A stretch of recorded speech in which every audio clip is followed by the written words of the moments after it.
Is Stranger Things the greatest show of our generation? I know, that's a seriously bold claim, but just hear me out for a minute. From the very first moment that iconic, synth-heavy theme song kicks in, you know you're in for something special.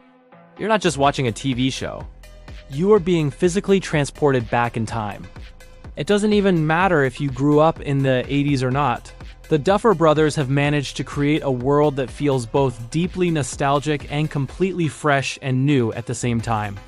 It's this perfect, amazing blend of childhood adventure, supernatural horror, and government conspiracy, all wrapped up in a genuinely heartfelt story about the power of friendship.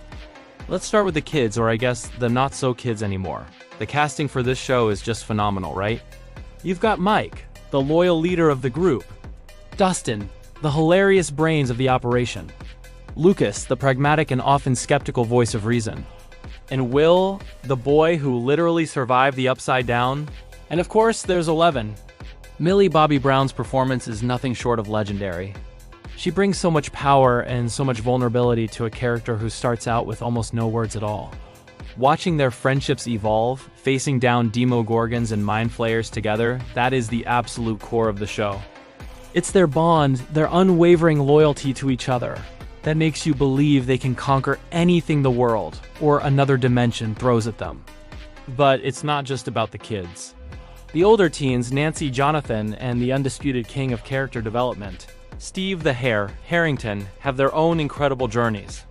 Steve's transformation from that classic 80s jock archetype into the group's official and very reluctant babysitter is easily one of the best character arcs in modern television. You can't tell me you don't absolutely love the dynamic between Steve and Dustin. It's pure gold. And the addition of characters like Max, Robin, and Erica just made an already strong cast even stronger, adding these wonderful new dynamics and so much humor to the mix. Then you have the adults. Winona Ryder as Joyce Byers is a complete force of nature. Her frantic, almost manic energy and her unwavering belief that her son was still alive, even when literally everyone else thought she was going crazy, is what set this entire incredible story in motion. And what about David Harbour's Chief Hopper? He's the grumpy, donut-loving sheriff with a secret heart of gold. His journey from a grieving, washed-up cop to a fiercely protective father figure for 11 is just so emotional and so compelling. Their relationship is one of the most touching and beautifully developed parts of the entire series. Beyond the characters, the world building is just on another level. Hawkins, Indiana feels like a real, lived-in town, which makes the arrival of the supernatural elements that much more terrifying. The Upside Down isn't just some generic spooky place. It's a decaying, twisted mirror of our world, and it gets more menacing and more expansive with each season. From the Demogorgon in Season 1 to the Mind Flayer and now Vecna, the villains aren't just monsters for the sake of being monsters. They are deeply and personally tied to the characters' greatest fears and traumas, which is something Season 4 explored brilliantly. And that right there is the real genius of Stranger Things. It's not just a Monster of the Week show. It's a story about growing up. It's about facing your own demons, both the literal ones from another dimension and the metaphorical ones inside you. It tackles these universal themes of loss, friendship, love, and sacrifice in a way that resonates with absolutely everyone.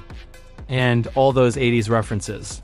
From Dungeons and Dragons and Ghostbusters to the music and the fashion, they're more than just simple set dressing. They're woven into the very fabric of the story, creating this rich, authentic tapestry that is just packed with heart. With the final season now on the horizon, the stakes have never been higher. Vecna has succeeded in opening the gates, and the Upside Down is literally bleeding into Hawkins. How will our favorite group of heroes manage to save their town, and maybe the world, one last time? It's going to be an emotional roller coaster, and I, for one, am not ready to say goodbye. But what an incredible ride it's been. This show has defined a decade of television, creating a massive cultural phenomenon that brought people together. It reminded us all of the magic of movies like E.T. and The Goonies, while creating something entirely its own. So, is it the greatest show of our generation? It's made a pretty strong case for itself. What are your favorite Stranger Things moments or characters? Let me know down in the comments. I'd love to hear all your theories for the final season. Thanks for watching, and if you enjoyed this little trip to Hawkins, be sure to like and subscribe for more content. See you next time.